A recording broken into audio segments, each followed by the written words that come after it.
Shalom, salam sejahtera untuk kita semua. Om Swastiastu, Namo Buddhaya, salam kebajikan. Perkenalkan, nama saya Adi Surya Nugraha, SPD MMat, dosen tetap Program Studi Pendidikan Matematika, Fakultas Keguruan dan Ilmu Pendidikan, Universitas Sanata Dharma. Pada kesempatan kali ini, saya hendak menyampaikan terkait dengan mata kuliah yang saya ampu, yaitu mata kuliah yang sesuai dengan bidang keahlian saya, mata kuliah Matematika Komputasional. Mata kuliah ini ditujukan untuk mahasiswa program studi pendidikan matematika semester 7 dengan kode mata kuliah AMTT 701 yang berbobot 4 SKS.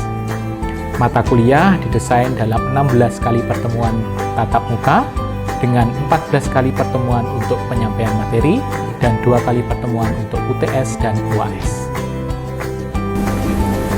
Mata kuliah ini membahas mengenai konsep dasar numeris dan prinsip-prinsip dalam komputasi untuk menyelesaikan permasalahan matematika. Lebih lanjut, dalam mata kuliah ini juga dibahas mengenai penerapan metode numeris untuk menyelesaikan masalah galat, menentukan akar-akar persamaan, menentukan penyelesaian sistem persamaan linier dan non-linier, menentukan interpolasi, serta menentukan penyelesaian dari integral dan diferensial secara numeris, serta menentukan penyelesaian untuk persamaan diferensial biasa secara numeris. Pada mata kuliah ini, mahasiswa juga dibekali keterampilan menggunakan aplikasi Python maupun Microsoft Excel untuk menyelesaikan persoalan numerik pada masalah tersebut. Adapun capaian pembelajaran lulusan atau CPL dalam mata kuliah ini meliputi CPL S6, CPL S9, CPL P3, CPL KU1, dan CPL KK11 seperti yang tertuang dalam RPS yang sudah divalidasi oleh Koordinator Bidang Keahlian dan juga Ketua Program Studi Pendidikan Matematika. Sementara itu, untuk capaian pembelajaran mata kuliah terdiri dari CPMK1, CPMK2, CPMK3, CPMK4, dan CPMK5 seperti yang tertuang dalam RPS dan dapat disimak melalui teks berikut. 3 komponen proses pembelajaran dalam mata kuliah ini meliputi delivery, interaction, dan assessment. Untuk proses delivery, saya mengelola materi menggunakan Learning Management System atau LMS belajar mahasiswa pada alamat belajar.usd.ac.id. Mahasiswa dapat mengakses dan juga mengunduh materi pembelajaran melalui platform tersebut, serta melihat dan juga mengunduh rencana pembelajaran semester yang saya berikan pada platform tersebut. Materi yang saya sampaikan didukung dengan media pembelajaran, video, kuis interaktif, PowerPoint, Microsoft Excel, Python untuk mendukung proses pembelajaran. Selanjutnya, proses interaksi dalam mata kuliah ini dilakukan secara komunikasi 2 arah antara dosen dan mahasiswa melalui diskusi, tanya jawab, serta presentasi. Selanjutnya, untuk proses assessment atau sistem penilaian yang saya lakukan melalui penilaian sumatif untuk proses pembelajaran melalui tugas-tugas, kuis, dan juga proyek individu maupun kelompok, serta penilaian sikap dan keterampilan sesuai dengan RPS. Model pembelajaran dalam mata kuliah ini dikemas melalui experiential learning dan juga project-based learning dengan metode presentasi interaktif, demonstrasi, praktek, dan kolaborasi kelompok. Referensi yang saya gunakan dalam mata kuliah ini terdiri dari buku referensi utama mengenai numerical analysis serta referensi pendukung lainnya yang menunjang dalam proses pembelajaran. Baik, berikut ini akan saya lampirkan mengenai video proses pembelajaran mata kuliah Matematika Komputasional pada pertemuan kedua dengan materi menyelesaikan persamaan linier dan non-linier menggunakan metode biseksi dan regulavasi.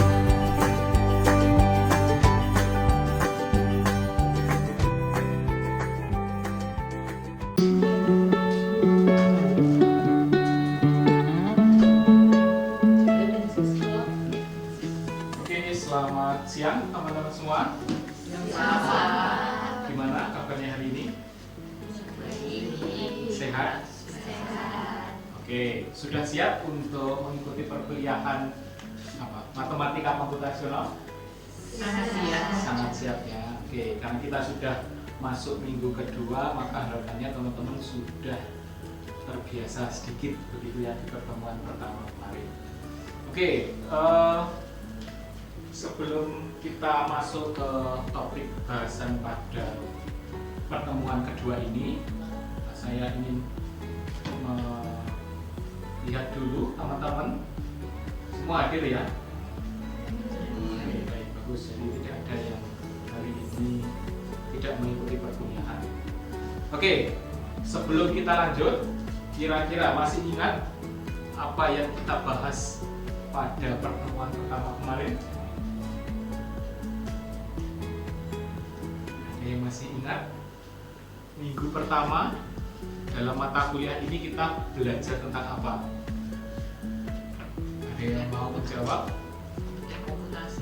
Bisa lebih lantang? Pengertian komputasi. Oke, pengertian komputasi. Metode numerik. Oke, mengenai metode numerik. Ada lagi teman yang lain masih ingat kita belajar tentang apa? Oke, menentukan error atau galat mutlak dan relatif. Kemudian ada lagi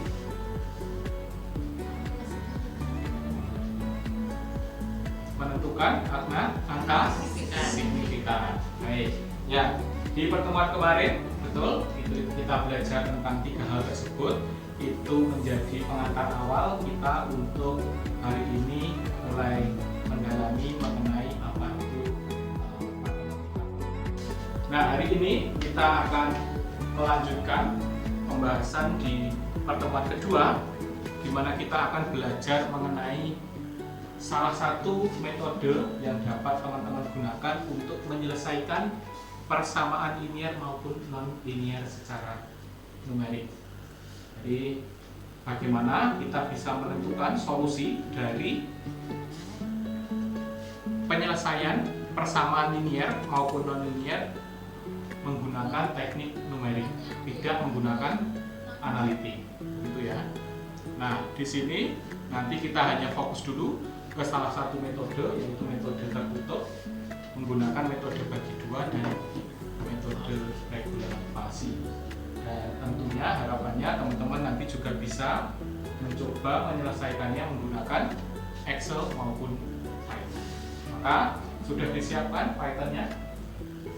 Sudah? Kemudian Microsoft Excel-nya sudah disiapkan? Oke, berarti kita sudah siap untuk lanjut ke pokok pembahasan hari ini. Baik, sebelum saya mulai, saya ingin sedikit mengenalkan kepada teman-teman memotivasi kenapa sih teman-teman perlu belajar mengenai matematika komputasional. Kemarin teman-teman sudah belajar mengenai perbedaan penyelesaian dengan secara analitik dan numerik. Nah, coba teman-teman bayangkan, teman-teman itu adalah seorang ahli dalam ilmu alam. Misalkan teman-teman sebagai insinyur, sebagai peneliti di bidang sains dan sebagainya. Banyak fenomena-fenomena yang perlu diselesaikan dengan pendekatan matematika. Biasanya masalah kita modelkan, ketemu suatu persamaan, suatu fungsi yang tentunya fungsinya pasti tidak sederhana. Fungsinya tidak hanya sebatas fungsi linier ataupun fungsi kuadratik, tapi fungsi-fungsi yang terbentuk seringnya itu merupakan fungsi-fungsi yang tidak sederhana, kompleks. Maka kalau kita mengandalkan penyelesaian secara analitik akan membutuhkan waktu yang lama atau belum tentu bisa diselesaikan secara analitik. Maka kita bisa menggunakan pendekatan lain, yaitu dengan menggunakan penyelesaian secara numerik. Coba perhatikan, kalau saya punya persamaan 2x min 3 sama dengan 0, solusi dari persamaan tersebut berapa? X adalah 3/2. Kenapa x-nya 3/2? Kenapa x-nya 3/2? Buat kalian. Oke, ketika kita mensubstitusikan nilai x 3/2 ke dalam persamaan tersebut, maka persamaan tersebut akan bernilai benar, yaitu ruas kiri 0, ruas kanan juga 0. Maka persamaan tersebut bernilai benar. Ini persamaan Ini ya. linier, mudah ya. Ya.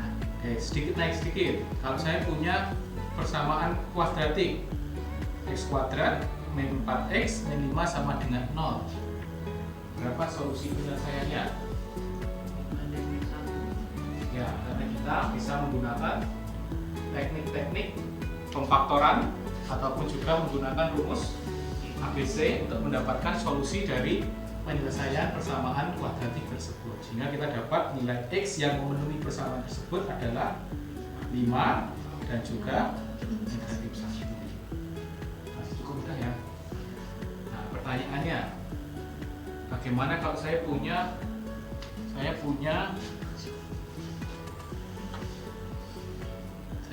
persamaan seperti ini, persamaan polinomial berderajat 5. Saya punya persamaan trigonometri, persamaan eksponensial juga ada di sana. Bagaimana menyelesaikannya secara analitik? Kalian mau menghafalkan rumus yang panjang? Kalian mau menurunkan persamaan tersebut sampai mendapatkan solusinya secara analitik? Nah, tentu persamaan-persamaan tersebut biasanya kita kenal dengan sebuah persamaan yang berbentuk nonlinier atau nirlanja, dan penyelesaiannya sulit. Karena apa? Persamaan tersebut itu rumit dan kompleks, butuh waktu, butuh ketelitian, butuh teknik, dan belum tentu secara analitik bisa kita temukan. Maka ya metode lain yang bisa teman-teman gunakan adalah menggunakan metode numerik. Ini masih bentuk yang sederhana. Nanti teman-teman coba, ini ada gambar mengenai nyamuk. Misalkan teman-teman disuruh memodelkan tentang penyebaran penyakit demam berdarah berbentuk suatu sistem persamaan diferensial. Bukan hanya persamaan diferensial saja, tapi sudah sistem. Bagaimana menyelesaikannya? Apakah secara analitik bisa? Mungkin bisa, tapi prosesnya lama dan bisa jadi tidak. Maka bisa didekati dengan numerik. Atau nih, apa ini? Ada yang suka otomotif? Gambaran ya, bisa dianalisis juga secara matematis. Bisa muncul seperti ini apa? Di balik ini ada persamaan. Bagaimana mendapatkannya? Ya cukup membutuhkan teknik pemodelan di proses mendapatkan persamaannya. Persamaannya bisa diselesaikan secara analitik, kemungkinan besar susah. Maka untuk bisa menyelesaikannya bisa didekati dengan numerik. Nah, maka kenapa kok metode numerik itu biasa banyak digunakan untuk menyelesaikan kasus-kasus terkait permasalahan-permasalahan pada persamaan-persamaan yang bentuknya itu rumit atau kompleks. Menyelesaikan menentukan solusi dari persamaan, atau biasa kalau teman-teman temukan itu adalah menentukan akar-akar persamaan yang ada. Berarti kita sedang mencari apa? Mencari solusi ya. Solusinya dapat ditemukan saat apa?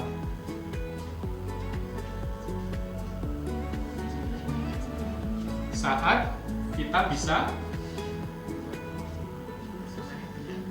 menentukan nilai X yang memenuhi bahwa persamaan tersebut akan bernilai 0. Maka kita akan mencari nilai X sedemikian sehingga nilai dari fungsi tersebut atau persamaan tersebut akan bernilai 0. secara analitik kan ya. Kalau secara grafik, apa yang dapat teman-teman lihat di sana? Apa? Mana akar atau solusi dari persamaan Y sama dengan Fx di sini? Mana? Ada pada ini ya, yang ditunjukkan dengan anak panah ini. Apa maksud dari sini?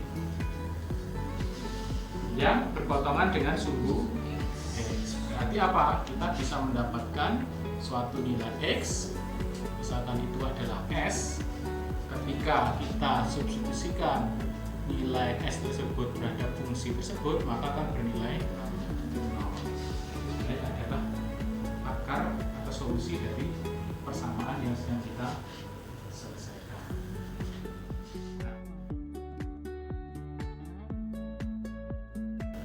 Ada beberapa metode yang bisa kita gunakan. Ada metode biseksi, regulavasi, sekant, metode iterasi titik tetap, metode Newton-Raphson. Dan hari ini kita cukup fokus pada dua metode saja. Jadi kita akan mencoba mempelajari mengenai dua metode ini berbeda. Sudah membaca materi ataupun video yang saya bagikan di LMS? Sudah. Apa bedanya antara metode biseksi, regulavasi, dan metode sekant, iterasi titik tetap maupun Newton-Raphson? Bedanya apa? Apa yang membedakan? Ada yang mau menyampaikan? Sudah dibaca referensi materi yang saya berikan? Bedanya apa? Mbak Daviana?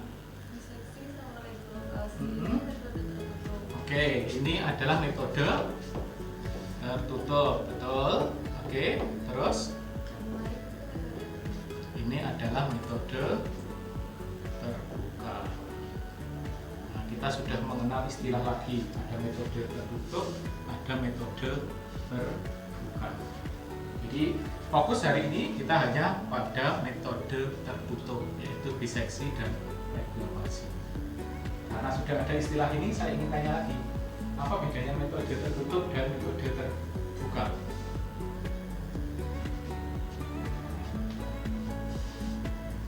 Apa bedanya metode tertutup dan metode terbuka?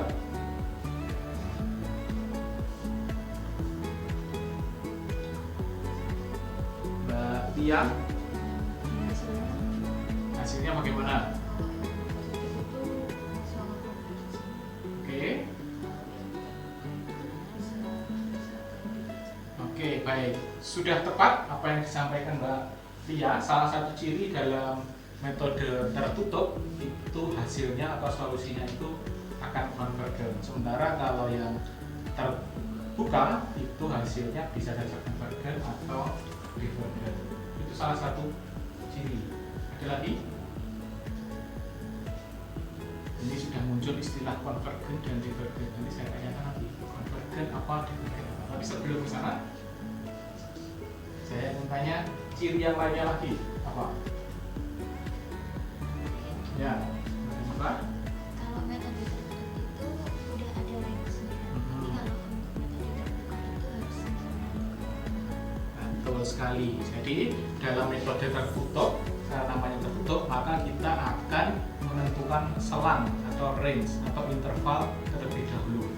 Sementara kalau metode terbuka, kita tidak membatasi atau memberikan interval range yang akan kita cari, tetapi harus menentukan tebakan awal, nilai awal.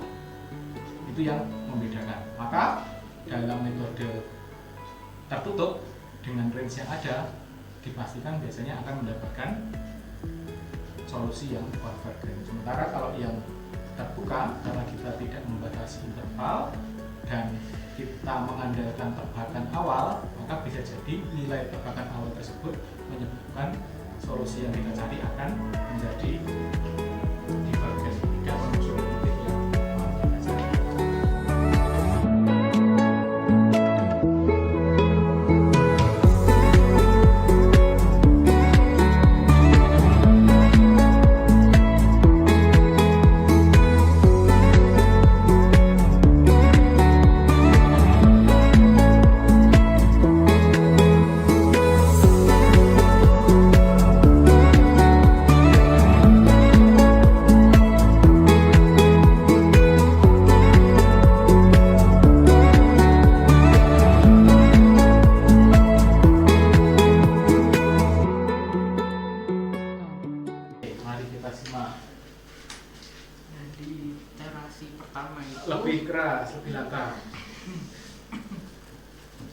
Di iterasi pertama itu nilai A sama B nya 1 sama 2, terus nilai FA sama FB nya itu min 2 sama 1 dengan C nya 1,5 dari A plus B per 2 nya itu. Nah dari sini diperoleh nilai dari FA kali FC nya itu bernilai positif karena FA tadi min 2, FC nya min 0,75. Coba ditunjukkan. Oke. Itu baru dulu ya. Jadi negatif 2 yang dikalinya min 0,75, jadi dia negatif kali negatif kan positif ya. Terus di iterasi kedua diperoleh FA nya min 0,75 dan FC nya C nya 0,0265. Berbanding terbalik negatif dan positif, makanya di sini diperoleh negatif. Cukup? Oke, terima kasih Mas Fausul. Kita beri tepuk tangan. Oke, kita simak teman-teman. Tadi intervalnya itu 1,2, berarti kan A nya 1, B nya 2, terus kita cari C nya pakai yang tadi, pakai kewiringan itu, dapat C nya 1,667. Nah, kalau kita cari FA, FB sama FC nya, dan kita lihat kalau misalnya FA dikali FC itu kan positif, kalau FB dikali FC itu kan negatif, berarti yang kita pakai itu adalah B sama C nya. Jadi tadi B itu 1,67 sama 2, itu menjadi A sama B yang baru. Habis itu kita cari lagi C nya sama FA, FB, FC nya. Terus dengan cara yang sama kita lihat FA kali FC itu hasilnya positif, kalau FB dikali FC itu hasilnya negatif. Jadi yang kita pakai itu adalah B dan C nya. Berarti tadi 1, yang ini sama 2 menjadi A sama B yang baru. Terus kita cari lagi C nya, FA, FB, FC nya, dan seterusnya sampai iterasi ke 10. Kira-kira dari perkuliahan kita hari ini kita sudah belajar mengenai metode tertutup, yaitu biseksi dan regulasi. Metode biseksi adalah metode yang ciri-cirinya apa? Oke, membagi menjadi 2 bagian interval yang ada. Kemudian ciri lainnya lagi, bagaimana solusinya? Solusi yang didapatkan tadi sudah muncul sedikit di awal oleh Mbak Meta, konvergen. Jadi di sini pasti solusinya akan konvergen. Karena apa? Dari interval tersebut pasti akan setidaknya akan terdapat satu solusi yang ada. Kemudian yang kedua kita sudah belajar mengenai regulasi. Pada regulasi kita akan melakukan pencarian solusi atau akar penyelesaian dengan memanfaatkan kemiringan dari apa? Dari persamaan garis yang terbentuk dari 2 titik interval yang lain atau yang ada di sana. Dan sama-sama metode ini sama-sama pasti konvergen atau setidaknya memiliki satu solusi atau akar penyelesaian. Oke, ini adalah metode tertutup. Minggu depan kita akan di pertemuan ketiga belajar mengenai metode terbuka.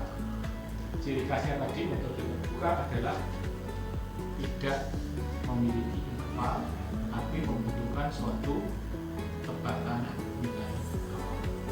Maka silakan nanti bisa dibaca dulu di LMS terkait dengan materi yang sudah saya unggah dan video yang ada di sana. Silakan dilihat terlebih dahulu. Kita akan berdiskusi kembali mengenai metode terbuka di pertemuan. Dan untuk menemani teman-teman di rumah, saya berikan latihan soal di sini. Ini silakan dikerjakan. Jika sudah bisa diunggah di LMS. Begitu? Apakah ada pertanyaan? Tidak ada? tidak ada, terima kasih untuk pertemuan dan dinamika di siang hari ini. Kita ketemu lagi di pertemuan berikutnya. Selamat siang, saya tutup perkuliahannya.